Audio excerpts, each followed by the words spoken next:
Assalamualaikum warahmatullahi wabarakatuh. Selamat siang. Mohon maaf, Ibu setelah mempersiapkan YouTube untuk kelas jam 1, sekarang Ibu mempersiapkan untuk kelas jam 2 tentang mikrobiologi umum, kelas TIP di pertemuan ketiga tanggal 12 April tahun 2021.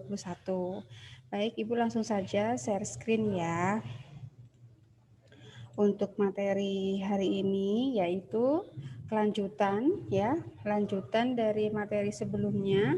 Setelah kita membahas terkait dengan sejarah, sekarang kita ke dasar-dasar mikrobiologi. Oke, yang pertama yang kita pelajari adalah mikroskop.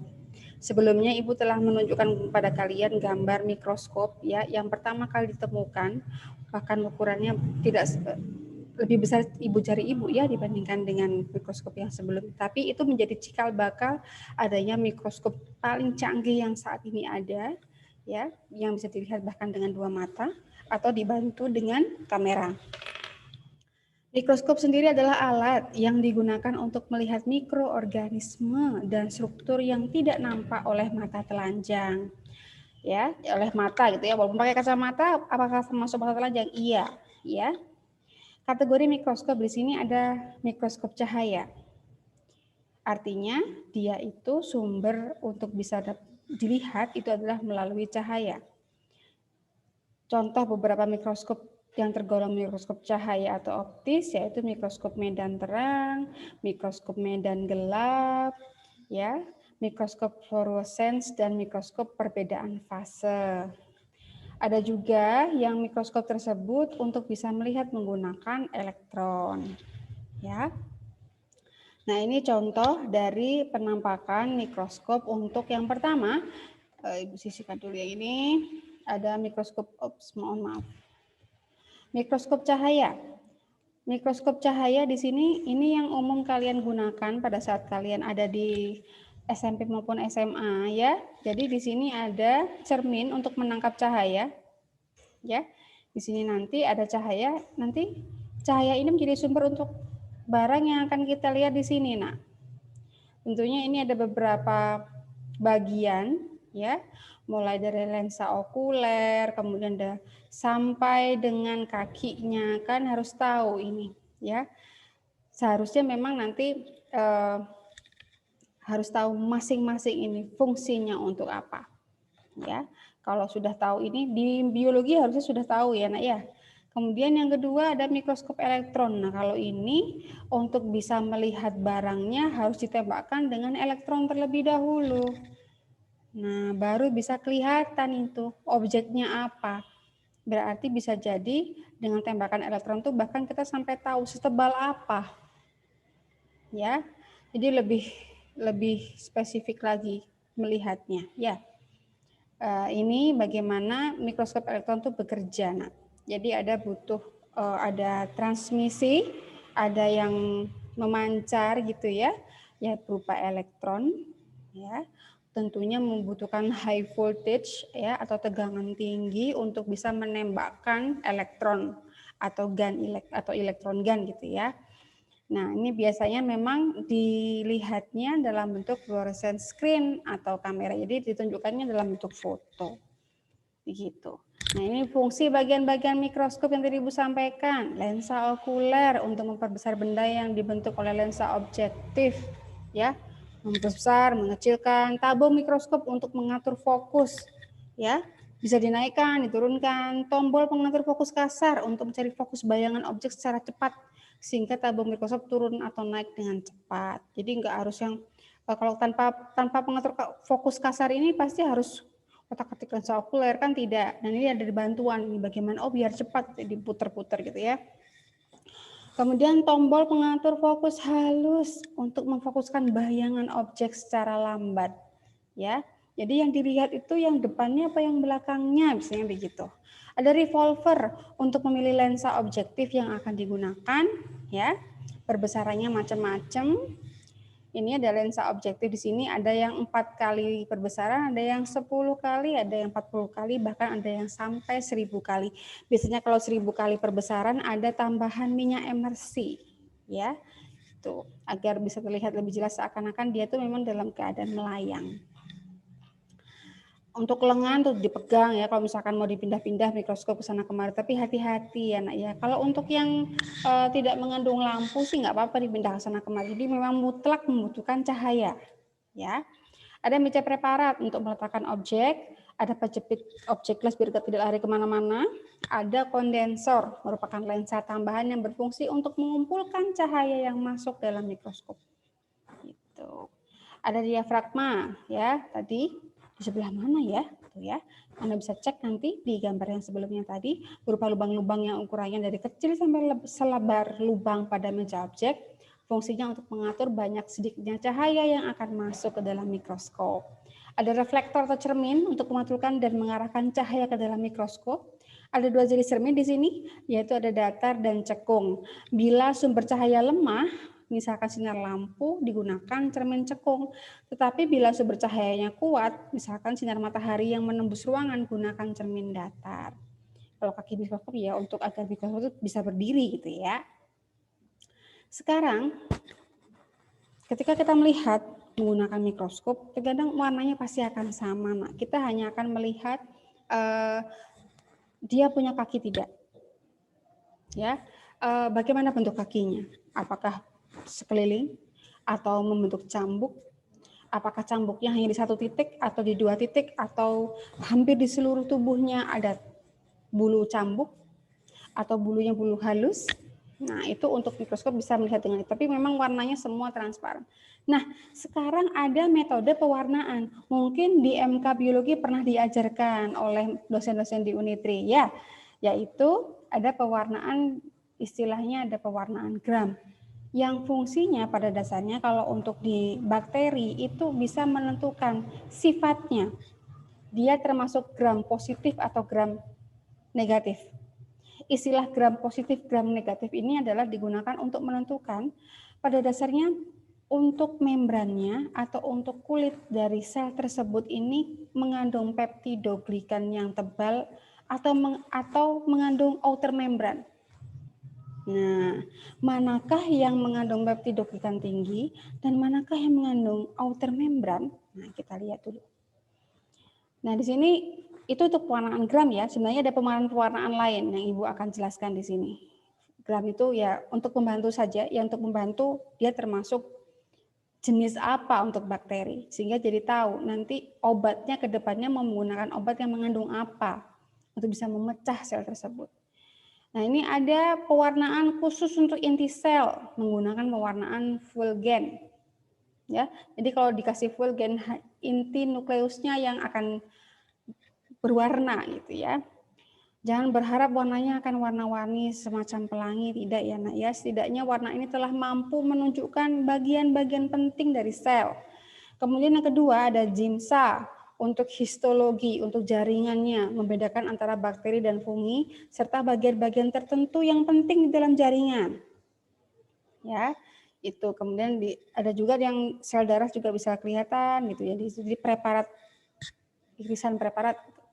Kemudian ada gram, pewarnaan gram ya. Bisa digunakan untuk histologi, yaitu ilmu yang berhubungan dengan sayatan jaringan, membedakan antara bakteri dan fungi juga. Nah, tadi yang Ibu katakan, oh itu gram positif, itu gram negatif dengan pewarnaan gram.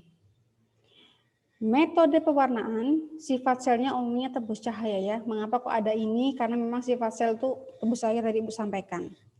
Bakteri tunggal, jadi bisa tahu juga ada bakteri tunggal yang berupa satu sel saja, biasanya itu hanya bening saja nggak kelihatan itu nak. Dia termasuk jenis apa? Jadi kadang-kadang misalkan berkumpul menjadi satu, padahal itu jenis-jenisnya berbeda. Kalau nggak diwarnai itu nggak akan kelihatan. Nah ini jadi mengapa ada metode pewarnaan. Perlu dilakukan pewarnaan untuk mempermudah pengamatan morfologi juga. Oke. Nah, ini yang lebih tepatnya di gram ya, yang sangat fenomena umum ya untuk mengetahui jenis dari bakteri tersebut. Nah, jadi tahu nanti obatnya apa, penanganannya bagaimana. Nah, langkah-langkah untuk pewarnaan gram. Yang pertama, ada penambahan kristal violet dulu. Ya. Jadi ada kita punya bakteri, kita swab di objek glass. Swab ini ya, kemudian kita beri tetesi kristal violet. Ya. Setelah penambahan kristal violet, ditambahkan lagi dengan iodin. Kemudian dicuci dengan alkohol. Itu ya. Kemudian ditambahkan lagi dengan safranin. Nah, sekarang mana yang menunjukkan warna yang termasuk gram positif dan mana yang gram negatif? Anda bisa lihat hasilnya di sebelah kanan ini. Ada yang warnanya merah, ada yang warnanya ungu. Manakah yang positif dan manakah yang negatif? Oke. Yang berwarna ungu ini adalah untuk gram positif. Karena kristal violetnya ini ya, kristal violetnya ini telah istilahnya masuk begitu banyak ke dalam peptidoglikannya gitu ya. Sedangkan untuk di sini kalau untuk yang gram negatif diberi kristal violet kemudian dilakukan penambahan iodin dan dicuci, itu luntur, Nak. Karena peptidoglikanya tidak sangat tipis, tidak bisa menyerap kristal violet maupun iodin. Sehingga di sini setelah tercuci oleh alkohol yang masuk adalah safranin gitu, yang berwarna merah gitu ya. Kemudian lanjut di sini ada pewarnaan spora. Nah, kalau spora ini adalah ciri khas untuk golongan jamur ya. Ya. Lapisan bagian luar ya. Oke, lapisan bagian luar spora merupakan lapisan penahan yang baik terhadap bahan kimia sehingga spora sulit diwarnai. Jadi saking kuatnya dia. Jadi spora itu benar-benar ciptaan Tuhan yang mampu melindungi bagian dalamnya yang sangat rapuh ya. Bahkan dengan suhu tinggi pun seketika itu masih tidak bisa menghancurkan dinding spora. Ya, dinding spora. Jadi apa yang dilakukan? Maka ada pewarnaan khusus untuk spora karena memang sangat sulit untuk diwarnai. Apalagi baik itu jamur maupun bakteri yang bisa untuk reproduksinya dengan menggunakan spora, ya, pewarnaannya menggunakan proses pemanasan. Nah, pemanasan ini dimasukkan agar lapisan spora itu mengembang, ya. Nah, agar warna bisa masuk. Kemudian kalau dia sudah tidak dipanaskan lagi, dia akan menyusut, warnanya akan tetap menempel pada spora tersebut. Itu maksudnya. Ada lagi pewarnaan kapsula. Kapsula merupakan lapisan yang melekat di luar dinding sel, terdiri dari polisakarida dan polipeptida dengan ketebalan 1 sampai 2 mikrometer. Tebal ya. Kalau sekelas mikroba ini termasuk tebal. Kapsula tidak menyerap warna dan terlihat lapisan terang tebus pandang dengan latar belakang yang berwarna. Rebiger menggunakan larutan formol gentian violet dan namanya untuk larutannya ini adalah formol gentian violet Rebiger karena yang istilahnya menemukan adalah Pak Rebiger gitu ya untuk mewarnai kapsula, entah ini Bapak atau Ibu ya, Rebiger gitu ya. Oke. Nah, sekarang juga ada lagi pewarnaan flagela. Flagela adalah tadi bulu cambuk yang memang ada di beberapa jenis mikroba. Ketebalan flagela itu 0, kurang lebih ya 0,025 mikrometer sehingga sulit terlihat. Larutan yang digunakan untuk mewarnai adalah larutan mordan yang berguna untuk membengkakkan flagela sehingga dapat dilihat dengan mikroskop cahaya. Ya. Ada pewarnaan badan inklusi. Nah, ini ada di dalam sel. Badan inklusi atau granula dalam sitoplasma merupakan cadangan makanan dan sumber karbon untuk energi. Jadi kadang-kadang kita bisa melihat, oh pada saat kita menggunakan mikroba untuk proses industri misalkan, kita lihat dulu apakah dengan kita memberikan nutrisi, kemudian bakteri tersebut memanfaatkan nutrisinya, kita mengeceknya dengan apa? Kita mengeceknya apakah bakteri atau mikroba tersebut memakan makanannya, kita lihat simpanan makanannya di dalam sel. Oh iya, namanya badan inklusi. Nah, bagaimana cara mengetahuinya? Kita beri warna khusus untuk badan inklusi, yaitu diwarnai dengan birotoluidin dan pencuciannya menggunakan H2SO4. Oke, ada kuis, abaikan saja. Karena kemarin kalian sudah kuis, ya. Itu jadi untuk pewarnaannya seperti ini, ya. Warnanya umumnya Bu, kenapa sih warnanya umumnya kok antara biru, violet atau merah? Ya. Warna inilah yang memang secara ingat, warna yang kita lihat itu sebenarnya adalah hasil pantulan cahaya ke mata kita. Ya. Jadi hasil frekuensi inilah yang paling bisa diserap oleh mata kita.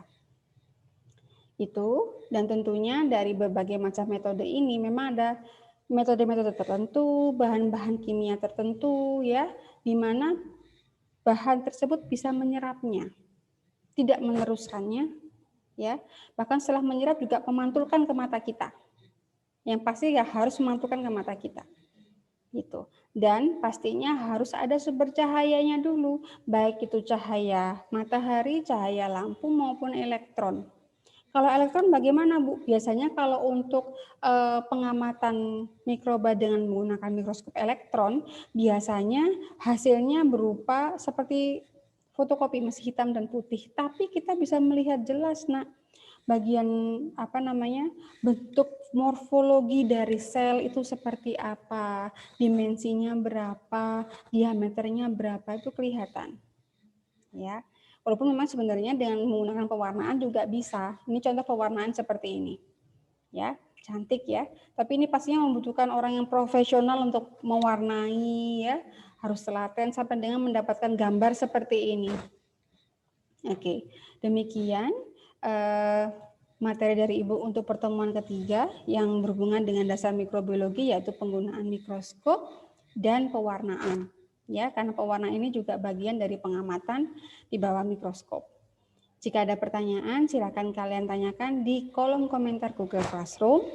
Dan jangan lupa untuk isi presensinya ya, dengan batas waktu jam 4 sore ini. Terima kasih Ibu akhiri untuk pertemuan kali ini. Sampai ketemu minggu depan, kuisnya nggak usah dikerjakan.